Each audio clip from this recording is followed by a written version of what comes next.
환영합니다, 여러분. 오늘은 정말 특별한 주제를 가져왔어요.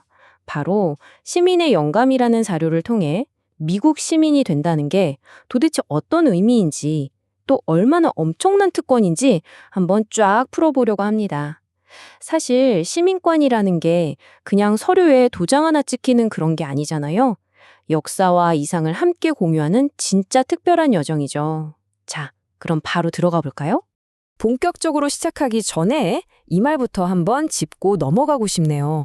루이스 브랜다이스 전 대법관이 남긴 아주 유명한 명언이죠. 우리 민주주의에서 대통령보다 우월한 유일한 직함은 시민이라는 직함이다. 와, 정말 강력하지 않나요? 미국에서는 정부를 움직이는 진짜 힘이 바로 여러분과 같은 시민들에게서 나온다는 걸 이보다 더 완벽하게 표현할 수는 없을 것 같습니다. 오늘 우리가 살펴볼 전체적인 로드맵입니다. 첫 번째는 미국 시민권에 대한 환영, 두 번째는 여러분이 가진 양도할 수 없는 권리, 세 번째는 그에 따르는 시민의 책임, 그리고 마지막 네 번째로 국가의 찬가들에 대해 빠르게 훑어보겠습니다. 자, 첫 번째 순서입니다. 1장, 미국 시민권에 대한 환영, 왕들과 동등한 위치가 되다. 켈빈 쿨리지 대통령이 남긴 이 선언, 정말 감동적이지 않나요? 오늘 여러분은 미합중국의 시민이 되었습니다.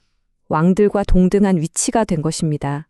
새롭게 귀화한 시민들이 이 나라에 불어넣는 그 엄청난 재능과 열정을 아주 잘 보여주는 말이죠. 시민권을 얻는 건 그냥 신분이 바뀌는 게 아니라 내 인생에 새로운 막이 오르는 결정적인 순간이자 국가가 줄 수 있는 가장 높은 특권이라는 걸 제대로 보여줍니다. 이 그림 아마 많이들 보셨을 겁니다. 1876년에 그려진 아치볼드 M. 윌러드의 70년의 정신이죠. 자유를 위해 싸워온 미국인들의 그 끈질긴 용기, 결단력이 이 하나의 장면에 꽉 차 있어요.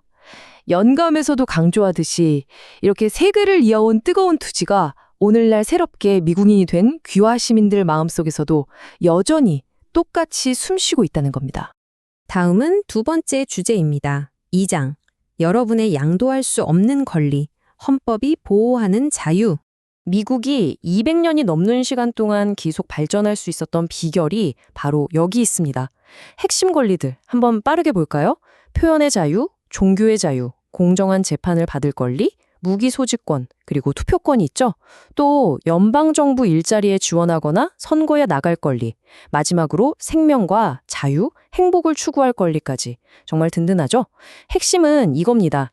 다른 사람의 권리만 침해하지 않는다면 누구나 스스로 선택하고 자기만의 인생을 자유롭게 개척할 수 있다는 거죠. 그중에서도 표현의 자유에 좀 더 집중해 볼게요. 이 1963년의 역사적인 장면을 보세요. 무려 25만 명이 평등을 외치며 워싱턴 DC에 모였습니다. 폭력 없이 평화롭게 모여서 목소리를 내고 정부에 요구하는 이 행동 자체가 민주주의를 굴러가게 하는 가장 필수적인 심장부라는 걸 완벽하게 보여주고 있죠. 그런데 사실 권리라는 건 공짜가 아닙니다. 이른바 시민의 계약이라고 하죠.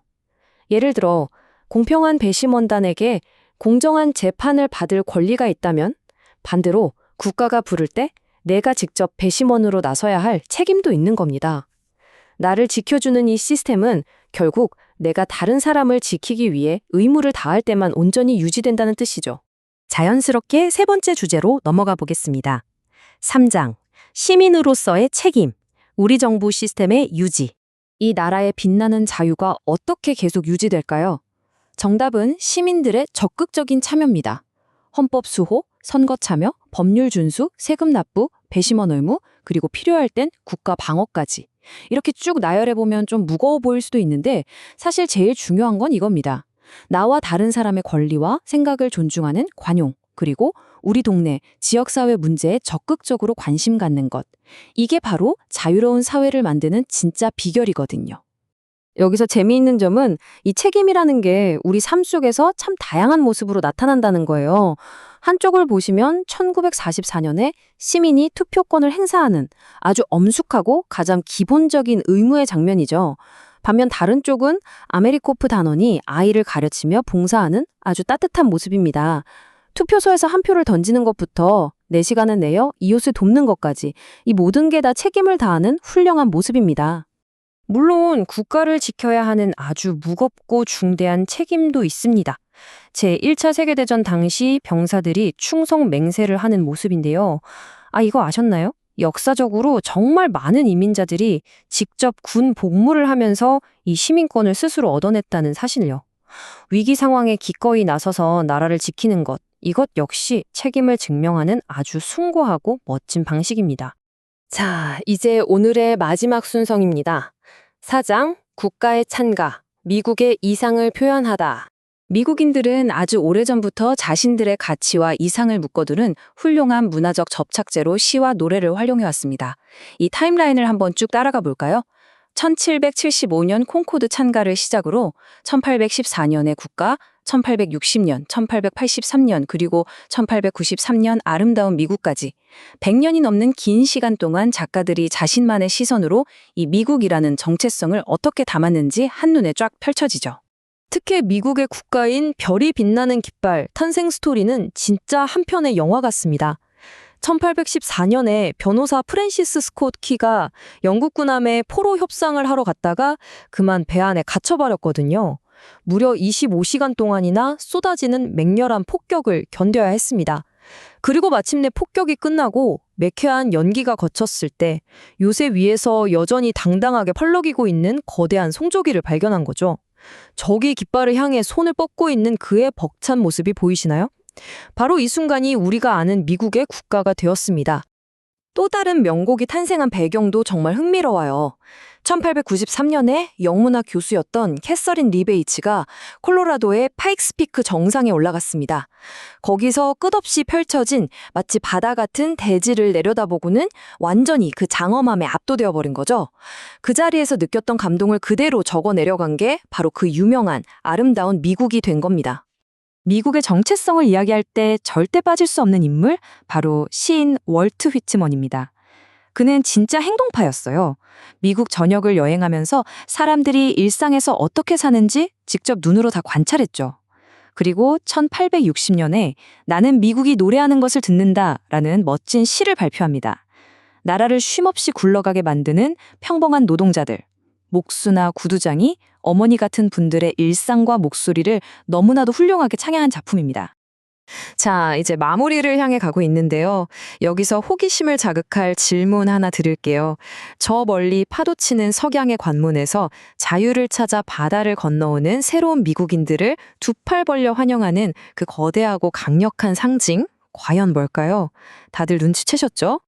네, 맞습니다. 바로 이민의 궁극적인 상징, 자유의 여신상입니다.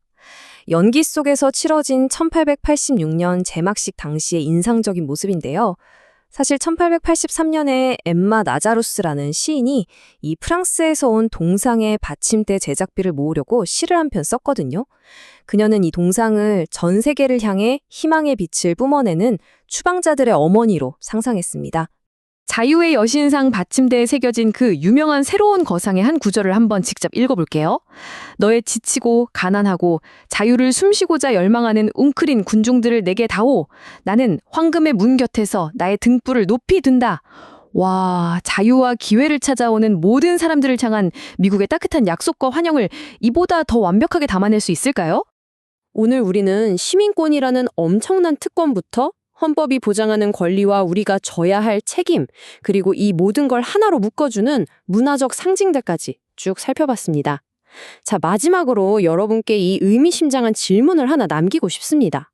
수백 년간 이어져온 이 위대한 이상들로 묶인 새로운 시민으로서 여러분은 앞으로 이 미국의 유산에 어떤 새로운 역사를 더하시겠습니까? 오늘 나눈 이 권리와 책임을 잊지 마시고 여러분만의 멋진 발자취를 남기시길 바랍니다. 지금까지 함께해 주셔서 감사합니다.